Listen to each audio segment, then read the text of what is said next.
What's up, everybody? We are back again to rank the movies that we watched, the movies we've seen in the past month. This is for the month of August.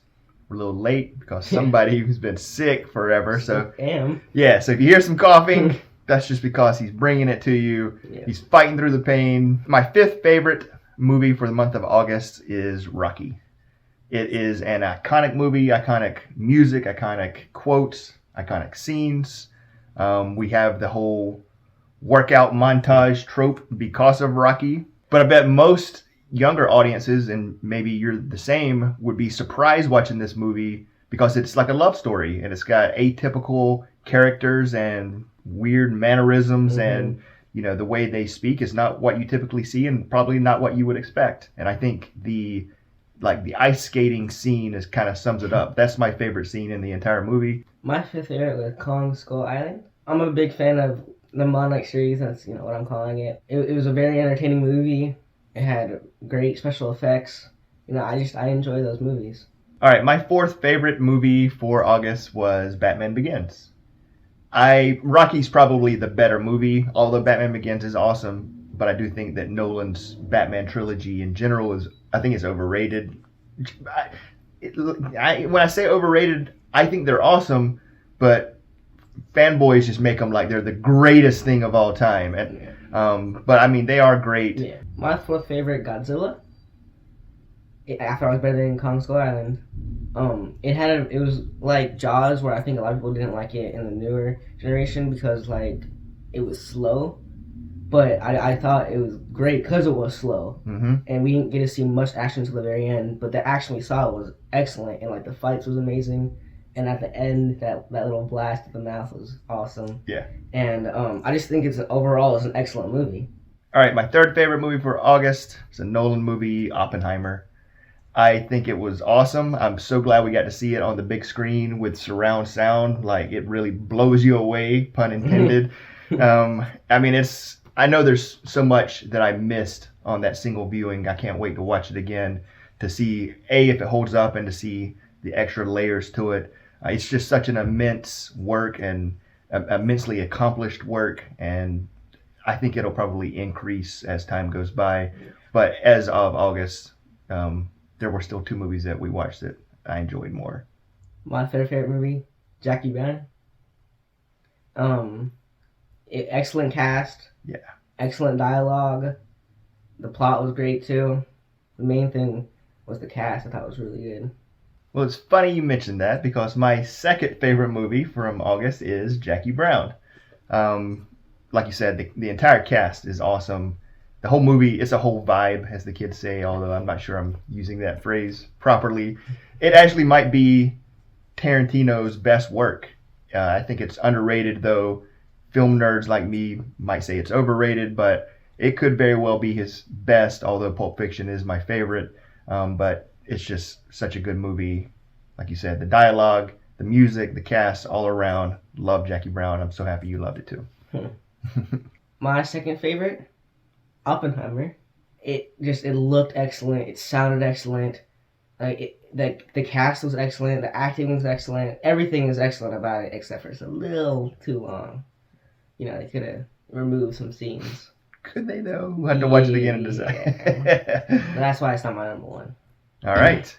Well, before we get to our number ones, let's list the movies and say whatever you want to about them that didn't quite make the top 5, or maybe they missed it by a whole lot of room. So the movies that didn't make my top 5. Guardians of the Galaxy Volume 3. It was very good. It very easily could have made the top 5. We watched some excellent movies based on how fun and entertaining it was. The MonsterVerse movies we watched in order. I think they're Godzilla, you had mentioned, Skull Island, and King of the Monsters. I like them all, but like you, I especially love Godzilla exactly for the reasons you mentioned. I think comparing it to Jaws is the best way because it's such a suspenseful build-up that when and they did a good job. I stayed entertained during that build-up, so that when the climax and the battle finally happens, it blows you away. So I loved Godzilla. Again, if not for the excellent movies we watched, it could have been in the top 5. Anchorman, The Legend of Ron Burgundy. It's not my favorite Will Ferrell movie based on him, but the supporting cast and characters really make this movie. Yeah. I mean, there's so many and they're all great. So even though I prefer Will Ferrell in some of his later movies, this is a good one based on the overall cast and crew. And then we also watched The Room. I mean, what can you say that hasn't already been said about The Room other than we laughed hysterically? Yeah. And it did not make the top 5. No. All right. I watched Green Book in film studies. It was surprising. You know, it had great acting, great cinematography, great score. It just didn't make the top 5. It was very close, but it was surprising. I didn't think I'd like it, but it was surprising. Batman Begins. So I like that movie.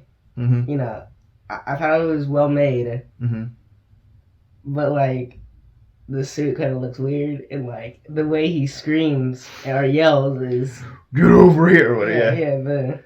It just. But I thought it was well made though.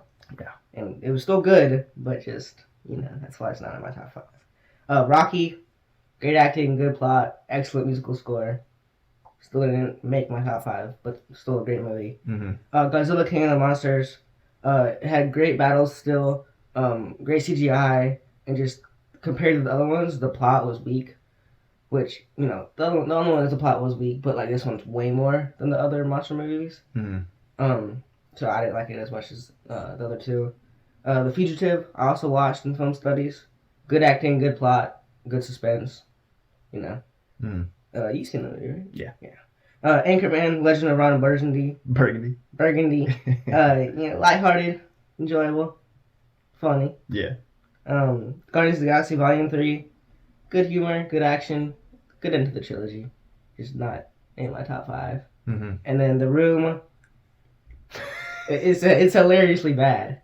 You know, like it's so funny. Like the dialogue is just so funny. Like everything about it is funny, but it's so bad though. Now to our number 1 movie of the month. My favorite movie that we watched in August was Fight Club. It's one of my favorites, even though I think it is often misunderstood and misinterpreted by young men that are looking for some guidance and validation. I don't think they're getting out of it what's intended. But I can't hold that against the movie because I don't think that was the movie's intention. I think it's actually a side effect of Brad Pitt being at like peak performance that guys don't realize how much they want to be him in that, you know, Tyler Durden, that version. And they're missing some things. But regardless, I think it's one that gets better on rewatch. I think they did a great job. I read the book after the fact, but I love the movie, and I'm happy we watched it. My number 1 is Fight Club 2.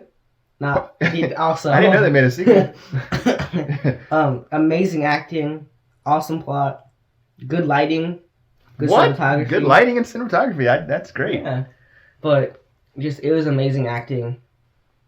But yeah, my number 1 too.